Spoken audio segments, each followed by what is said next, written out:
জুলাই আগস্টে গণহত্যার অভিযোগে মানবতাবিরোধী অপরাধের মামলায় সাবেক ১২ মন্ত্রীসহ ১৬ জনকে আন্তর্জাতিক অপরাধ ট্রাইব্যুনালে হাজির করা হয়েছে। একই সাথে তাদের বিরুদ্ধে দায়ের করা মামলার তদন্ত প্রতিবেদনও জমা দেওয়ার কথা রয়েছে।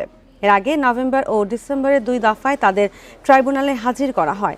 প্রসিকিউটররা জানান, আজ হাজির করা হয়েছে সাবেক মন্ত্রী আনিসুল হক, আমির হোসেন আমু, শাহজাহান খান, রাশেদ খান মেনন, হাসানুল হক ইনু, ডক্টর দীপু মনি ও প্রতিমন্ত্রী জুনায়েদ আহমেদ পলক প্রমুখকে। এছাড়াও হাজির করা হয়েছে সাবেক প্রধানমন্ত্রীর উপদেষ্টা সালমান এফ রহমান ও তৌফিকি ইলাহি চৌধুরীকেও। সাবেক বিচারপতি শামসুদ্দিন চৌধুরী মানিক এবং সাবেক স্বরাষ্ট্র সচিব জাহাঙ্গীর আলমকেও হাজির করা হয়েছে ট্রাইব্যুনালে। ১৭ অক্টোবর শেখ হাসিনা সহ ৪৬ জনের বিরুদ্ধে মানবতাবিরোধী অপরাধের অভিযোগে গ্রেপ্তারি পরোয়ানা জারি করে ট্রাইব্যুনাল।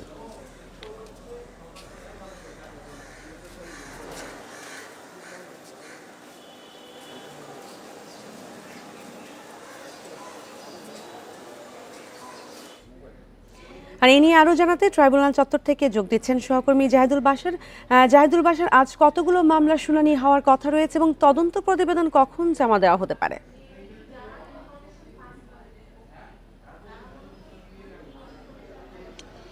দেখুন, আপনাকে ধন্যবাদ। আমি কিছুক্ষণ আগে এই যেখানে দাঁড়িয়ে আছি তার থেকে আমরা মূল ভবন যেটি আন্তর্জাতিক অপরাধ ট্রাইব্যুনালের, সেই ভবনের সামনে এর পেছনে আরেকটি ছোট গেট রয়েছে যেখান থেকে মূলত সব আসামিদেরকে ঢুকানো হয় এবং সেখানে একে একে সবার শুরুতেই আনা হয় সাবেক উপদেষ্টা সালমান এফ রহমানকে। তিনি ডিবিতে ছিলেন, সেখান থেকে তাকে আনা হয়।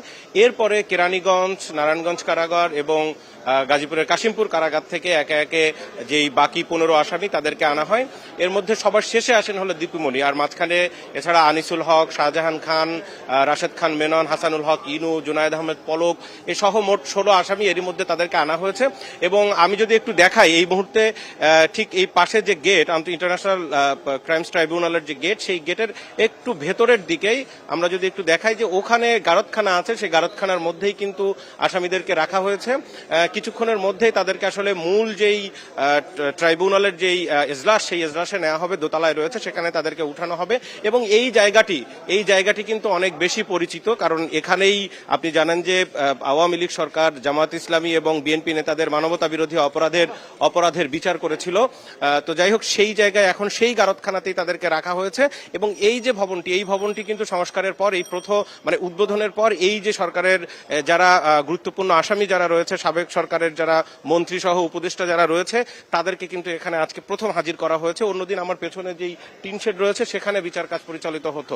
আপনি জানতে চেয়েছেন যে আন্তর্জাতিক অপরাধ ট্রাইব্যুনালে আজকে যাদের হাজির করা হয়েছে, এই মামলায় তাদের তদন্ত প্রতিবেদন কখন দেওয়া হবে। দেখুন, প্রতিটি হাজিরার আগের যে তারিখ নির্ধারণ করা হয়, সেই সময় কিন্তু একই সাথে আসামিদের হাজির করা এবং তাদের বিরুদ্ধে যে তদন্ত প্রক্রিয়া যেটি চলছে, অর্থাৎ যেই মামলা, সেই মামলার তদন্ত প্রক্রিয়ার জন্য তদন্ত প্রতিবেদন দাখিল করারও সময় নির্ধারণ করা থাকে। আমরা এরই মধ্যে জানতে পেরেছি যে কয়েকটি মামলার কিন্তু তদন্ত প্রক্রিয়া একেবারে শেষের দিকে, দুই একটি হয়তো শেষ হয়ে গেছে, কারণ এর আগে আন্তর্জাতিক অপরাধ ট্রাইব্যুনালের যিনি চিফ প্রসিকিউটর তাজুল ইসলাম, তিনি কিন্তু এই আভাস দিয়েছিলেন যে চলতি মাসের ভেতরে, অর্থাৎ এই ফেব্রুয়ারির মধ্যেই দুই একটি মামলার তদন্ত প্রক্রিয়া শেষ হয়ে যাবে এবং তার পরবর্তীতেই কিন্তু চার্জ গঠন এবং এর পরবর্তীতে সাক্ষীদের উপস্থাপন সহ সব মিলে আসলে মূল বিচারিক প্রক্রিয়া শুরু হয়ে যাবে। তো কিছুক্ষণের মধ্যেই এজলাসে যেখানে আসামিদেরকে হাজির করা হবে এবং ট্রাইব্যুনালের প্রসিকিউটররা সেখানে যাবেন, অর্থাৎ মূল আদালত বসবে, তখন আসলে জানা যাবে যে আজকে তাদের বিরুদ্ধে পূর্ণাঙ্গ তদন্ত প্রতিবেদন দাখিল হচ্ছে নাকি প্রগ্রেসিভ রিপোর্ট অথবা অগ্রগতির যে প্রতিবেদন সেটুকু দাখিল করা হচ্ছে।